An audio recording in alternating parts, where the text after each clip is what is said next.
Bon les gars, j'espère que vous allez bien. Moi ça va super les gars, c'est Naze. Et aujourd'hui on se retrouve pour une nouvelle vidéo. Dans cette vidéo on va faire la review du chapitre 36 de Boruto To Ghoul Vortex. Juste avant je pense que je vous dois quelques petites explications du pourquoi du comment j'étais pas actif tout simplement ces derniers temps. Tout simplement parce que dans ma vie j'avais des choses qui me permettaient pas forcément de faire des vidéos. Mais des choses aussi comme des examens au niveau du scolaire etc. Donc c'était assez chiant de tourner. Et puis après il y a eu un ras-le-bol aussi parce que à un moment donné j'avais fait trop de vidéos et du coup ça faisait trop. Bon, et puis en plus, pour rajouter une couche, j'avais un téléphone extrêmement pété, donc à chaque fois ça supprimait les vidéos, ça revenait en arrière, bref, un enfer. Mais maintenant j'ai un nouveau téléphone, donc je vais pouvoir vraiment me la donner. Bon, juste on va revenir sur les chapitres 33, 34 et 35, étant donné que j'en ai pas encore parlé sur ma chaîne avec la pause de 3 mois que j'ai pris, comme ça on va un peu se remettre dans le bain ensemble.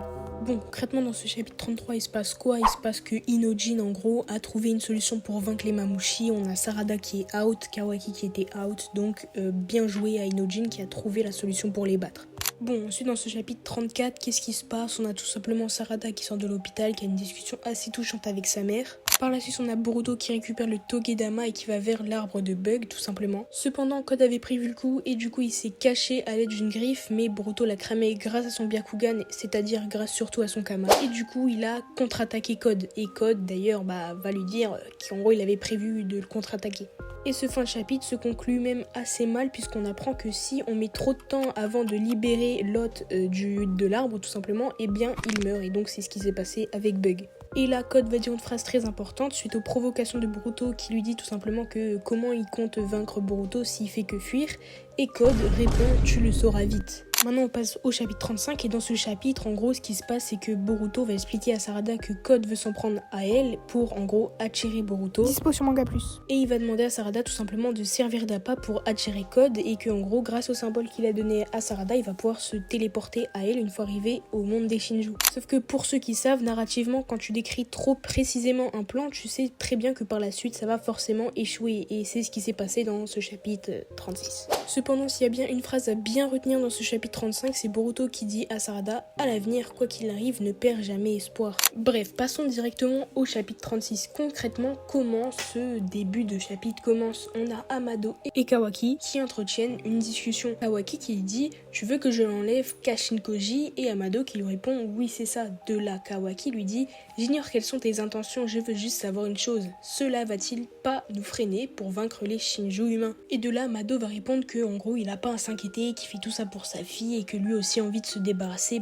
vite des Shinju. Il dira même qu'il doit juste parler à Koji à titre personnel et en gros Kawaki va pas plus rentrer dans la discussion puisque ça l'intéresse pas forcément. Ensuite il va demander à Kawaki si Boruto est actuellement à Konoha et Kawaki va lui répondre que oui il y est et que en gros les détections ne le trouvera sûrement pas mais que lui ressent la présence d'un Otsutsuki. Et là Amado va dire à Kawaki que c'est le moment, vu qu'il n'y a pas Boruto à ses côtés et que pour le moment Koji n'a pas encore eu sa mise à jour des 10 directions, c'est le moment ou jamais. Et là on switch vers Shirkobu qui reparle du coup de l'événement qui s'est passé aux alentours des chapitres 30. Et il dira mot pour mot que je suis sur le toit de la demeure du Hokage alors que je discutais avec le Hokage dans la salle d'interrogatoire, je n'ai ni le souvenir d'avoir quitté la salle ni même celui de m'être levé de ma chaise. Et ce n'est pas tout, une chose incroyable est arrivée, ces fameux Shinju humains m'ont encerclé, je n'ai plus rien compris, j'étais vraiment dans une situation désespérée. C'est là que soudain l'autre est apparu, ce traître assassin de Hokage Boruto. Alors il est important de souligner qu'il a appelé l'autre et surtout qu'il a surnommé ce traître assassin de Hokage. Ça prouve vraiment qu'il ne l'a pas dans son cœur et que pour lui c'est vraiment qu'un traître et qu'il est résumé que à ça. Et de là on a Sai qui rajoutera « Les faits se sont déroulés très vite, Boruto a éliminé en un instant les 6 Shinju humains qui attaquaient Shirkobu. » Puis les doyens diront « Il aurait sauvé Shirkobu d'une situation critique. » Puis il y répondra « À première vue cela en a l'apparence, toutefois ce n'est pas mon avis. Il s'agit d'une farce, c'est ridicule, Boruto qui passait là par hasard m'aurait sauvé la vie. Une coïncidence pareille ne peut exister.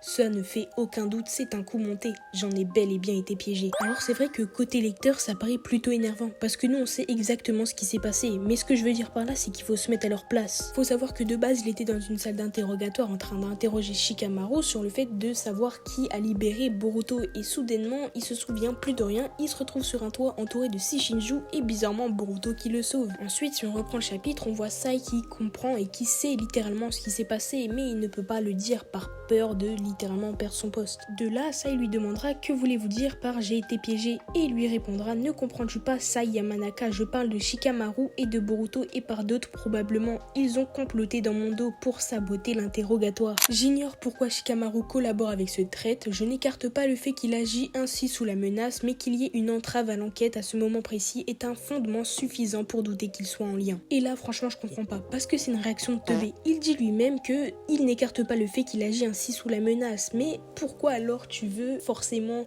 lui faire reprocher le fait qu'il collabore avec lui, etc. Parce que honnêtement, tant qu'il agit pas sous la menace et qu'il fait ça dans le but de Konoha, je vois vraiment pas où est le problème. Puis t'as les doyens qui en rajoutent une couche, quelle effronterie, si c'est le cas l'hypothèse selon laquelle les Shinjo humains sont reliés à Boruto deviendrait subitement vraisemblable. Je dirais même qu'il est naturel de penser ainsi, il est largement possible que Boruto ait fait volontairement entrer les Shinjo humains dans Konoha. Alors là franchement les doyens seraient peut-être temps de mourir, parce que si c'est pour dire de la merde comme ça franchement, et s'il vous plaît. Et du coup Kobo qui dit son mobile n'est pas encore clair, mais on peut affirmer que Shikamaru, Nara et Boruto sont liés. Bref, ouais, ils sont liés et alors il y a quoi? Bref, ensuite t'as Sai qui dit attendez, ce n'est pas un peu insensé, vous pensez que le Hokage en personne serait impliqué dans des pactes de...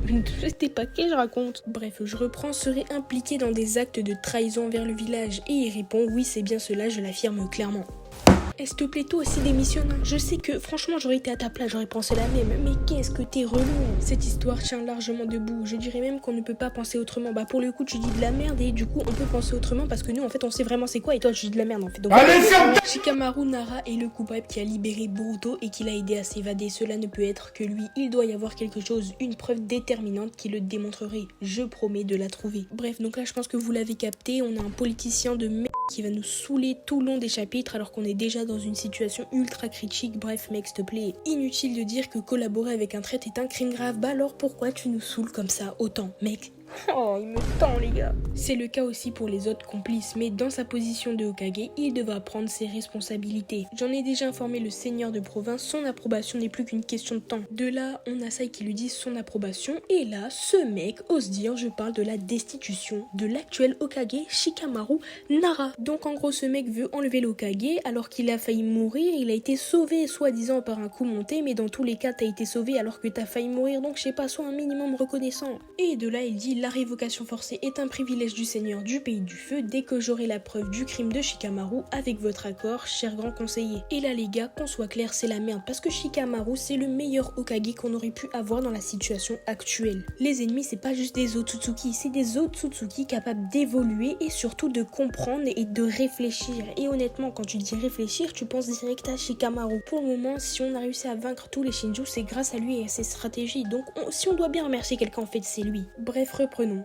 Le 8e, ici unité de détection. Il y a un souci dans l'historique des entrées et des sorties du village. De quoi s'agit-il? Il y a quelques minutes, un individu dont les données de chakra correspondent à celles de Monsieur Jiraiya est entré dans le village. Et de là, il dit Kashin Koji, qu'a-t-il l'intention de faire? Et ouais, direct et réfléchi, mais ça veut l'enlever de son poste. Eh, vas-y au calme. Par le passé, nous avons eu une affaire similaire avec un individu de Kara. Nous craignons une potentielle attaque ennemie. Et de là, il répond ça va, j'ai compris. Écoutez, tout ce qui suivra devra rester secret. Je me charge de faire le nécessaire. Puis là, on voit Kashin Koji en train de se réveiller, des menottes scellées qui empêchent de réaliser les techniques, je ne peux même pas manipuler mes crapauds. Ça m'a vraiment surpris, tu as réussi à survivre face à Ishiki Otsutsuki. Cela fait longtemps Kashin Koji, j'espère que tu n'as pas de ressentiment à mon égard. Concernant la mission, j'étais préparé à ce qui pouvait arriver. J'avais conscience de mon rôle, ce serait absurde d'avoir du ressentiment à ton égard. Tant mieux, je suis surpris que tu aies survécu, mais je suis aussi très intéressé par ton Shinjutsu, le Jippo des 10 directions. Cette aptitude à voir tous les futurs possibles, grâce à une mise à jour irrégulière et forcée. Tu vois les images des nouveaux futurs, j'ai compris qu'il s'agissait plus ou moins de cela.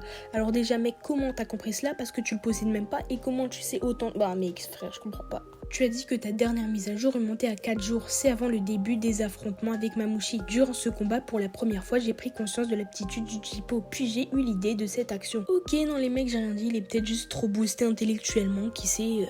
Pour résumer, ceci est le nouveau futur qui en est dérivé. C'est une tournure, ce que tu ne pouvais pas connaître il y a 4 jours. Selon moi, c'est ça le plus grand point faible du Jippo. Ce sont les angles morts de la prédiction. J'ai clairement visé l'un d'eux, ça a marché comme escompté. Kashin Koji, tu as été grisé par ton aptitude. Tu es encore loin du compte. Qui aurait cru que tu aurais agi avec tant d'audace, Amado? Quel est ton objectif? Tu le sauras de toute façon avec le Senrigan, l'œil des 1000 dieux d'Eda. Alors autant te le dire, j'ai quelque peu modifié tes ondes cérébrales. Koji va lui répondre quoi? quoi et Amado va lui répondre « Ne me regarde pas ainsi, excuse-moi d'avoir utilisé des moyens brutaux. Toutefois, écoute-moi, je ne suis pas ton ennemi. Si je t'ai attaché, c'est purement par précaution, je voulais juste discuter calmement avec toi. Alors moi perso, tu m'attaches comme il l'a fait, on discute pas. Tout dépend de ce que tu m'as fait. Que m'as-tu fait ? Les informations apportées par le Jippo représentent une force extrêmement avantageuse. Cependant, j'ai réussi à te piéger, il possède des failles fragiles. Ces failles résident dans l'intervalle jusqu'à la mise à jour suivante. Si on raccourcit même un peu ce temps, il sera possible d'obtenir un futur plus juste, plus vite. Le danger seront plus facilement évités. Voilà ce que je me suis dit. Je suis quand même ton parent. Celui qui t'a conçu, c'est peut-être de l'affection paternelle. Je le conçois ainsi. Ouais, ben papa, c'est pas très sympa de m'attacher comme ça. Je veux dire que la fréquence des mises à jour du Jippo sera plus importante. Probablement. Je suis intervenue avec des ultrasons, rassure-toi, il n'y a aucune lésion. En bref, ton cerveau est plus activé qu'avant. Peut-être que ça ne fera que me soulager, mais à ma façon, je voulais faire ce qui était en mon pouvoir. Koji, regarde ça. C'est un clone de ma fille, Akebi. Les souvenirs et les informations génétiques d'Akebi sont insérés dans le Kama de Kawaki. Si Kawaki les grave dans ce clone, à partir de ces données, la reproduction de ma fille sera complète en utilisant le même principe de réincarnation que les Otsutsuki. Et là, les gars, préparez-vous parce que c'est très louche ce qu'il va demander. Dis-moi, Koji, as-tu déjà vu un futur dans lequel Kawaki gravait le Kama sur ce clone? Alors honnêtement, je l'ai pris comme deux interprétations. La première, ça peut juste être un père inquiet qui se demande si son plan va peut-être arriver à bout un jour. Et la deuxième, ça peut être justement plus sombre, c'est qu'il cache quelque chose et il a peur que Koji l'ait remarqué. Puis la façon dont il pose la question, il regarde pas dans les yeux, enfin bref, je trouve ça vachement louche quand même. Et Koji va répondre, franchement, pas une seule fois.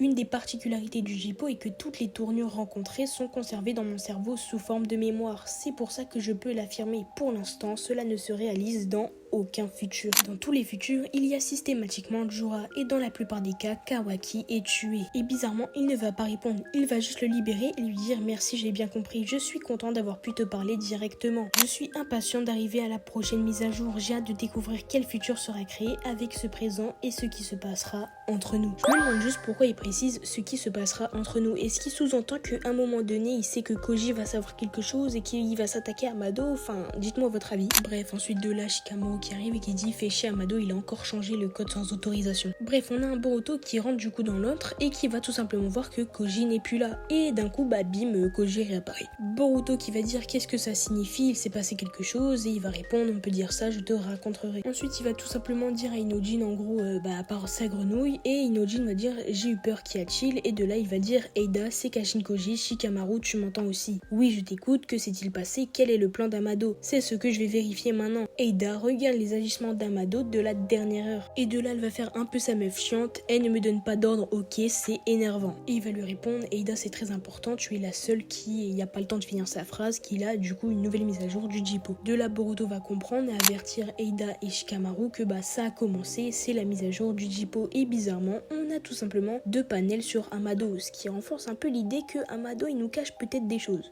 Et là, les gars, l'arrivée de la bomba latina, j'ai nommé Sarada Uchiwa. Et ouais, enfin les gars, c'est mon personnage préféré. Je pense que vous avez capté un peu avec le temps. Elle marche dans la rue, elle se remémore un peu ce que Boruto lui a dit. Code veut s'en prendre à moi. Sarada, je voudrais que tu te laisses capturer. Elle active son Mangekyo pour peut-être remarquer les griffes, etc.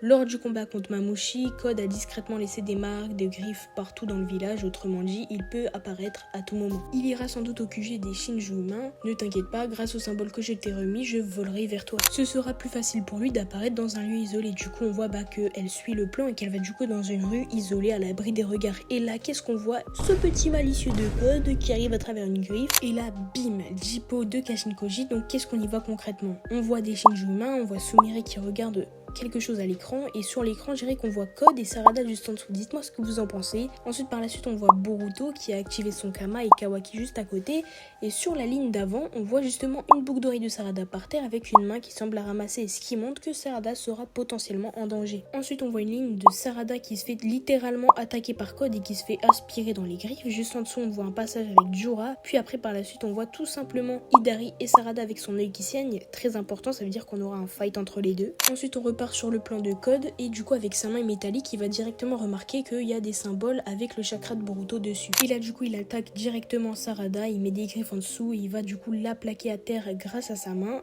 Et là du coup nouvelle mise à jour du Jippo du coup de Kashin Koji. Et là on y voit un élément ultra important. On y voit déjà Jura qui est bizarrement à côté de Shikamaru, mais le plus important c'est qu'on voit Hidari qui passe surtout en mode attaque avec sa main là, ce ridicule qu'il fait à chaque fois, bref. Mais on y voit surtout Sarada avec son MS d'activer, mais là ce qu'il faut remarquer c'est qu'à chaque fois qu'on voyait Sarada avec son MS d'activer, Ikemoto faisait tout le temps en sorte de faire un focus sur son œil droit, étant donné que son œil droit c'est la seule capacité qu'on connaît pour le moment. Et là bizarrement on a un focus sur son œil gauche, donc ça voudrait dire qu'on saura probablement la deuxième habilité de son MS durant ce combat. Et là les gars, pouf, Borushiki qui apparaît. Et là les gars on peut déjà se poser une hypothèse, est-ce que Boruto va se transformer en Borushiki suite au fait que Sarada serait potentiellement en danger? Ou est-ce que c'est parce que Jura est allé voir Shikamaru? Bref, pour le moment on n'en sait pas plus. Et là t'as Boruto qui va dire Koji, un air un petit peu surpris, et Koji va lui répondre, écoute Boruto, écoute-moi calmement, le plan d'appât de Sarada va échouer. Et là directement Boruto il passe en mode side eyes, là il est en mode vas-y tranquille, un peu étonné de ce qui se passe, et là bim, un regard froid de ouf. Mais là on voit tout simplement que Code réussit de plus en plus à kidnapper Sarada et il va activer sa main et il va du coup remarquer les symboles. Et là on voit un petit regard de Sarada qui montre que là c'est un peu la merde. Code va dire c'est pour ça, tu émettais du chakra de Boruto, c'est ça la cause, c'est ce qu'il utilise pour son déplacement spatio-temporel. Il voulait s'infiltrer chez les Shinju humains par ce biais. Et là la case qui veut tout dire, zut, ça craint. Par la suite Sarada va activer son MS sûrement pour emporter avec elle les symboles, mais du coup Code va dire dommage, c'est trop tard, il va la plonger complètement dans les griffes. Ensuite on a Koji qui va dire non Boruto n'y va pas, tu vas. Et là, il se téléporte et il dit ce n'est pas vrai, quel imbécile. Et là, Boruto va vite se rendre compte qu'il s'est téléporté, il crie le nom Sarada, mais il voit bien qu'il est arrivé beaucoup trop tard. Et là, le problème, c'est que les symboles sont restés à Konoha et sont pas allés dans le monde des Shinju. Mais j'aimerais juste revenir sur la phrase de Koji qui est le tu vas. Alors qu'est-ce qu'il voulait dire par tu vas? Tu vas mourir, tu vas arriver trop tard, bref.